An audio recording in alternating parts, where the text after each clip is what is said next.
Once we had arranged our dining room, we hardly ever used it.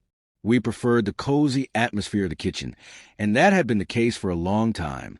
I had set up my work desk there, and its beautifully detailed design offered plenty of room to organize everything I needed.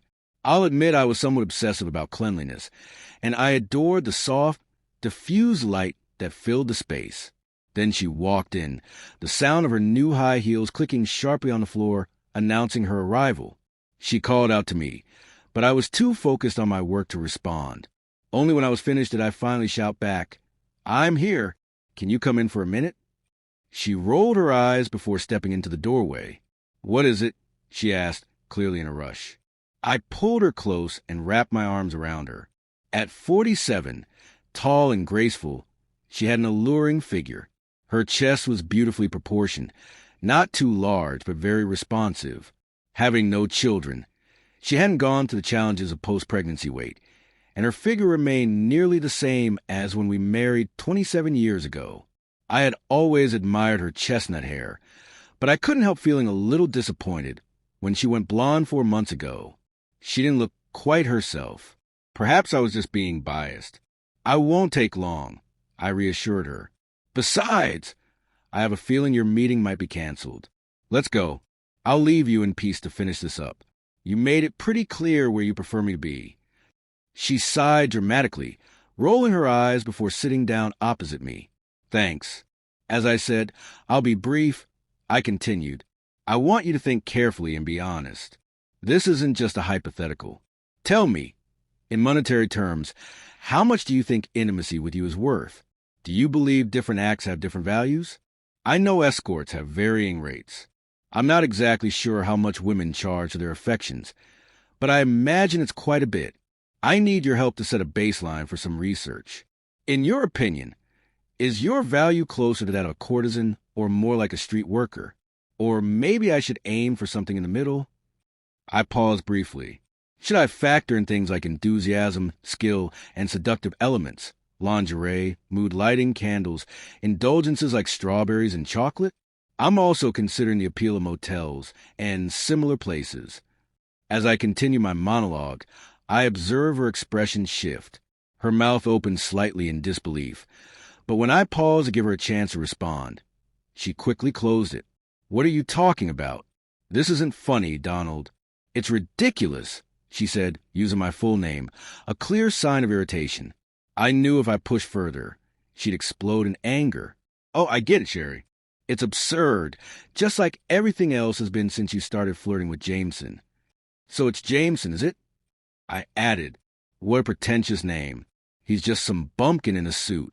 His friends call him Jimmy Jam, and honestly, that name suits him better." Her eyes narrowed, and I could feel the storm brewing. "Go on, Mount St. Helens. Erupt already?" I muttered. "I've told you already. There's nothing going on between us. He doesn't even mean that much to me. Is that really what this is about?" She shot back, clearly upset. "I swear, if you mention him again, I'm walking out." I couldn't stop myself from smirking. Jameson, Jameson, Jameson. Jimmy Jam. It sounds like a rapper's name, doesn't it? A backwoods rapper rhyming about his pickup truck, partying, and maybe even getting involved with married women. I see a promising future for him, with plenty of money ahead. A flash of surprise crossed her face, but it quickly faded, replaced by a narrow gaze as she started understanding where I was going with this.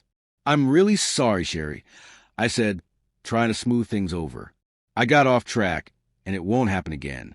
Let's shift the focus back to something more practical. To be honest, I had my reservations about coming here at first. Even though my career was progressing well, with every passing day I began to appreciate this place more and more. Yesterday was pleasant. I even managed to play a round of golf in the last week of February. The weather had been unpredictable, but I had decided to stay here regardless. And you know what I loved most about this place?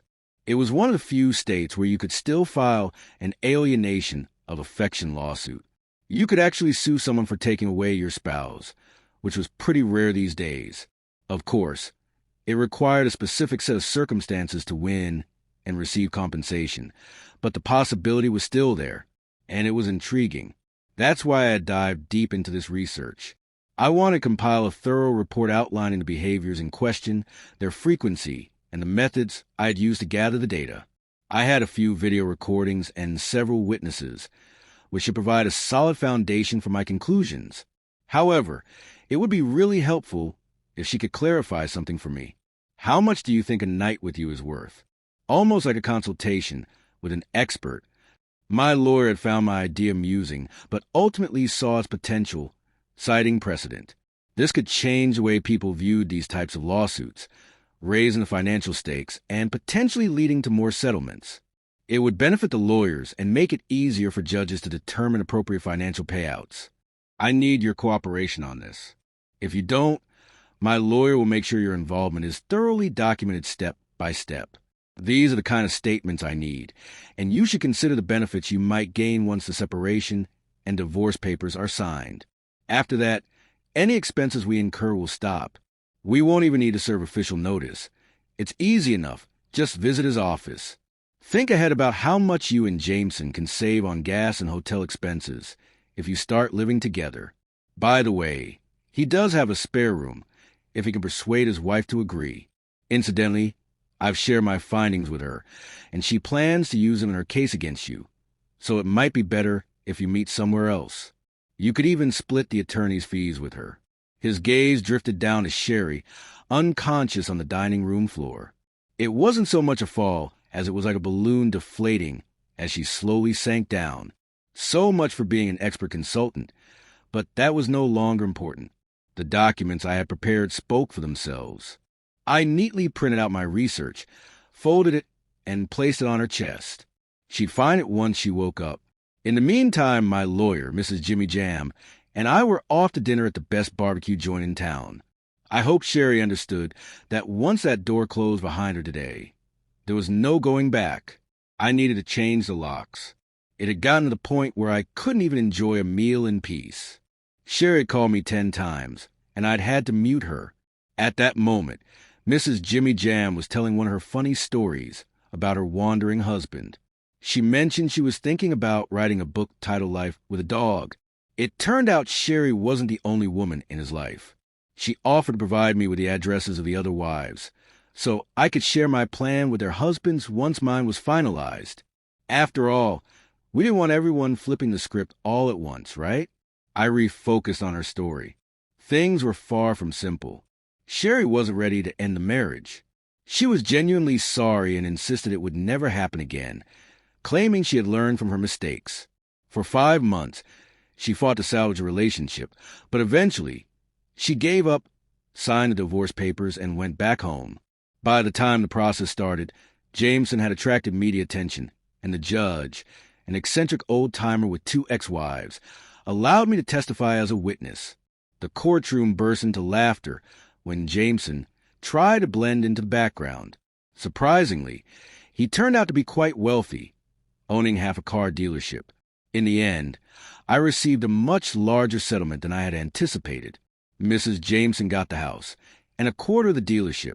When everything was said and done, she shared my findings with the other 3 husbands. It turned out Jameson was lucky to keep his job as a car salesman, rather than owning a stake in the dealership.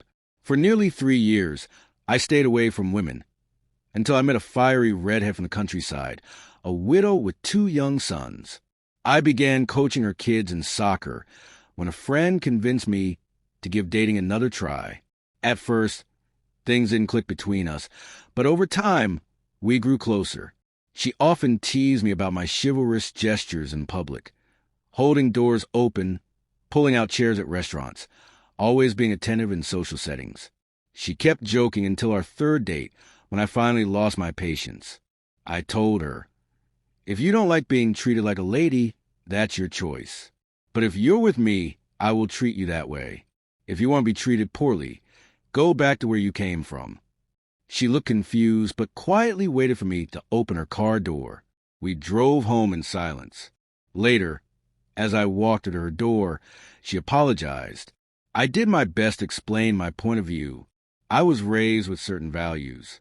My grandfather believed women should be treated with respect in public, like a lady, and in private, like a partner.